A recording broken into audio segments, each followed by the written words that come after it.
I came home from deployment to a stranger sleeping in my bed. My wife swore it was nothing, just a mistake. I just smiled quietly, setting a plan in motion. Last night, she came home to an empty house, a zeroed bank account, and a rage-fueled lover at her door. We were the couple everyone envied. High school sweethearts, the kind of love that survived distance, deployments, and whispered doubts. I left for the military, and she swore she'd wait. She cried at the airport, promised forever, kissed me like she meant it. Our home was supposed to be my sanctuary. Letters filled with longing, video calls with sleepy, I love yous, she made me believe I had something worth coming back to. But the bruises on her wrist, the way our neighbors looked away when I greeted them, the eviction notice barely hidden in the mail pile, I should have known. I refused to see it until I couldn't ignore it any longer. The truth came in waves. A neighbor, an old widow with sharp eyes and no patience for lies, muttered about visitors while avoiding my gaze. A man's belt left carelessly on my bedroom floor. And then the final blow, our home, my home, a mess of broken furniture and shattered trust. She sobbed when I confronted her. Begged, pleaded. Said he didn't mean to hurt her, that she was lonely, that she thought I'd never come back. I stood there watching her crumble and felt nothing. No rage, no sadness, just a cold, creeping clarity. Revenge wasn't an option. It was inevitable. I started with silence. No fights, no accusations, just watching, calculating. First, I confirmed everything. Bank records, secret hotel receipts, messages she thought she had deleted. The names, the dates. The bruises weren't just from passion, they were from him. A man with a history of violence. A man who used my wife, spent my money, and lived in my house. I played the devoted husband for one last week. Made love to her like I believed her lies, let her rest her head on my chest while I planned her downfall.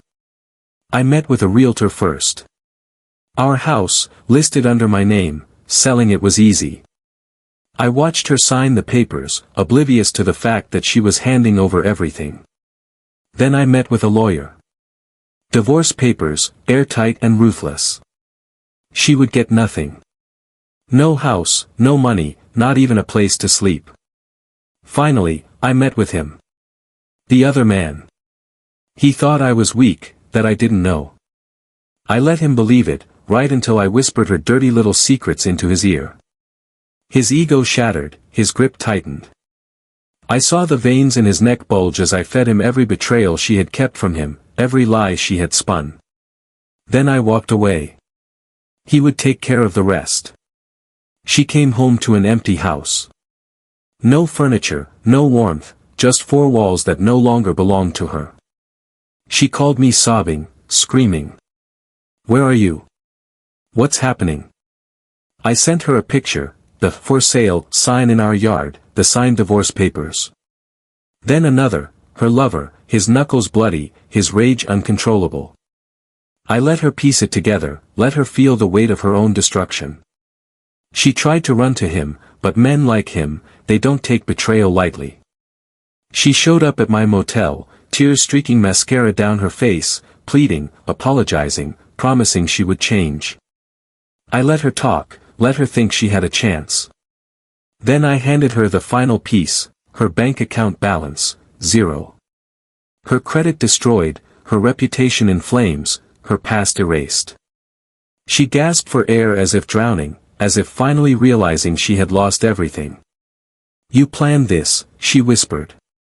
I smiled. Of course I did. The motel door slammed behind me, muffling her sobs. I walked to my car, my duffel bag still packed. Everything I needed, everything I wanted, was already mine. She had her choices. She made them. Now she had her consequences. I watched from the rearview mirror as she collapsed on the pavement, a ruined woman, a ghost of who she used to be. Justice wasn't about rage. It wasn't about shouting or fighting. It was about precision. I drove away without looking back. She was just another lesson, another scar that would fade with time. I wasn't angry anymore. I wasn't hurt. I was free.